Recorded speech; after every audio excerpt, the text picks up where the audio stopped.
Jailer उसे इस तरह तड़पाते हुए जिंदा रखते थे ताकि बाकी कैदियों के जहन में डर घर कर जाए। 10 मार्च 1906 के दिन सेलुलर जेल का निर्माण पूरा हुआ और अंग्रेजों ने यहां दर्जनों क्रांतिकारियों को भेजना शुरू किया, जिन पर ऐसे जुल्म ढाए गए जिनके बारे में सुनकर ही आपकी रूह कांप उठेगी। इन कैदियों को जो प्लेट खाने को दी जाती थी, सुबह टॉयलेट के वक्त भी वही इस्तेमाल होती थी, क्योंकि जेल में कोई टॉयलेट नहीं था। यहाँ कैदी महीने तक नहीं नहाते थे क्योंकि नहाने के लिए पानी की कोई व्यवस्था नहीं थी और पीने का पानी इतना गंदा होता था कि वो पानी पीकर ही हजारों कैदी बीमारियों का शिकार हो गए और मारे गए। और बात करें खाने की, तो इस जेल में कैदियों को खाना सिर्फ जिंदा रहने के लिए ही दिया जाता।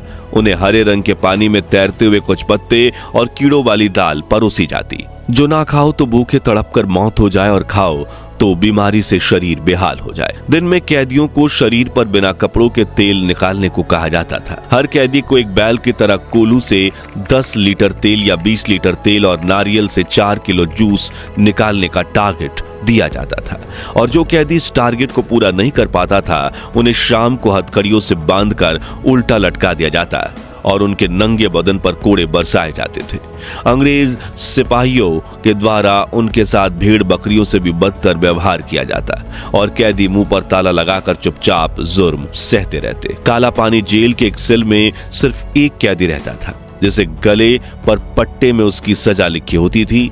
यहाँ मिलने वाली मौत भी बिना किसी इंतजार के होती थी। कभी भी किसी को फांसी दे दी जाती थी तो कभी किसी को तोप के सामने रखकर उड़ा दिया जाता था। वहीं अगर कोई कैदी बीमारी का शिकार हो जाए तो उसका इलाज करवाने के बजाय उसे समंदर में तड़प कर मरने के लिए फेंक दिया जाता था। रात में सोने की बात करें तो इन छोटे छोटे कमरों में कैदियों के पास ना पलंग था न रजाई।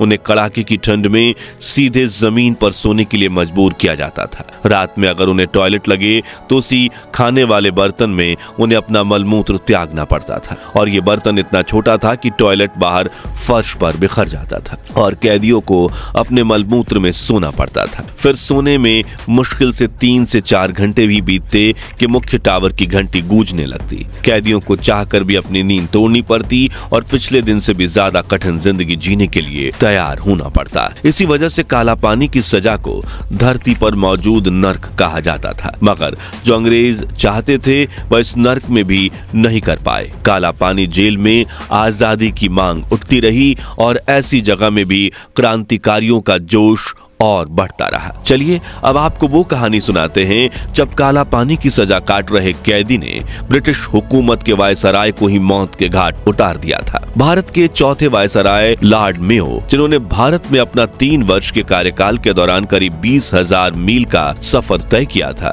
उन्होंने वर्ष 1872 में तय किया वो बर्मा और अंडमान द्वीपों की यात्रा पर जाएंगे। अंडमान में उस समय खतरनाक कैदियों को रखा जाता था। उस वक्त वहां की कुल जनसंख्या 8,000 थी, जिसमें 7,000 कैदी, 900 महिलाएं और 200 पुलिसकर्मी थे और इससे पहले किसी वायसराय या गवर्नर जनरल ने अंडमान का दौरा नहीं किया था। 8 फरवरी 1872 के दिन लॉर्ड मेयो अंडमान पहुंचे। जहाज से उतरते उन्हें 21 तोपों की सलामी दी गई। उसी दिन उन्होंने रॉस आइलैंड पर यूरोपीय बैरकों और कैदियों के कैंप का मुआयना किया। उन्होंने अपने दल के साथ चाथम द्वीप का भी दौरा किया। जब चाथम द्वीप पर उनके सभी कार्यक्रम समय से पहले समाप्त हो गए तो उन्होंने कहा कि अभी सूरज डूबने में 1 घंटा बाकी है, क्यों ना समय का सदुपयोग करते हुए माउंट हैरियट का नजारा लिया जाए, जहां करीब 1100 फीट की चढ़ाई करके लॉर्ड मेयो ने सूर्यास्त का नजारा देखा। और जब वो नीचे उतरे, उनके दाहिने तरफ उनके निजी सचिव मेजर ओवेन बर्न और बाएं तरफ अंडमान के चीफ कमिश्नर डोनाल्ड स्टीवर्ट थे। मेयो नौका पर चढ़ने ही वाले थे कि स्टीवर्ट गार्ड्स को निर्देश देने आगे बढ़ गए। चीफ कमिश्नर डोनाल्ड स्टीवर्ट थे। मेयो नौका पर चढ़ने ही वाले थे कि स्टीवर्ट गार्ड्स को निर्देश देने आगे बढ़े। तभी झाड़ियों में छिपे एक लंबे पठान ने मेयो के पीठ पे छुरी से वार कर दिया। उस शख्स ने मेयो के दोनों कंधों के बीच 2 बार छुरे का वार किया।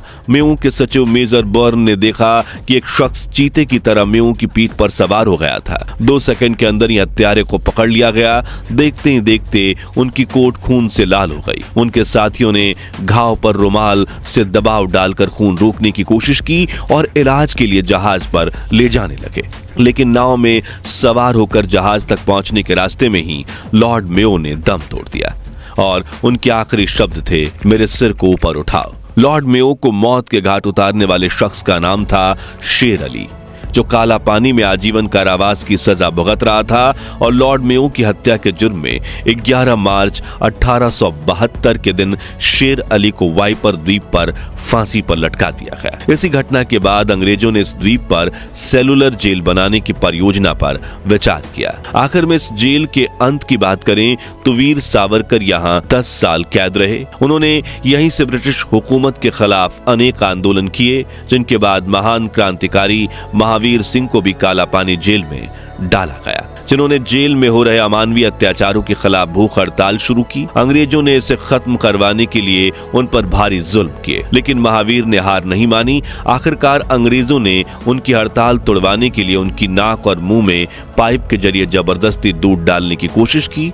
इस क्रूर प्रयास में महावीर सिंह की मौत हो गई। उनके मृत देह को अंग्रेजों ने समंदर में फेंक दिया। महावीर सिंह की शहादत की खबर जब सेलुलर जेल में फैली तो करीब 230 कैदियों ने भी भूख हड़ताल शुरू कर दी। फिर 1941 में महात्मा गांधी, रविंद्रनाथ टैगोर और अन्य प्रभावशाली नेताओं ने अंग्रेजों के इस बर्बरता से भरे काला पानी की सजा को खत्म करने की मांग उठाई और इन सभी के दबावों के चलते अंग्रेजों ने सेलुलर जेल को बंद कर दिया और यहाँ मौजूद सभी कैदियों को दूसरी जेलों में शिफ्ट कर दिया गया। लेकिन वो कहते हैं ना, जैसे को तैसा मिलता है। और जिस सेलुलर जेल को अंग्रेजों ने भारत के स्वतंत्रता संग्राम सेनानियों पर अत्याचार करने के लिए बनाया था, उसी जेल में बाद में खुद ब्रिटिश सैनिक भी कैद किए गए। दरअसल 1942 में विश्व युद्ध के दौरान जापान ने अंडमान निकोबार आइलैंड पर कब्जा कर लिया, तो उन्होंने अपने दुश्मन यानी ब्रिटिश सेना के कैदियों को इसी काला पानी जेल में बंद कर दिया और जापानियों ने इसी जेल में अंग्रेजों को वैसी ही सजा दी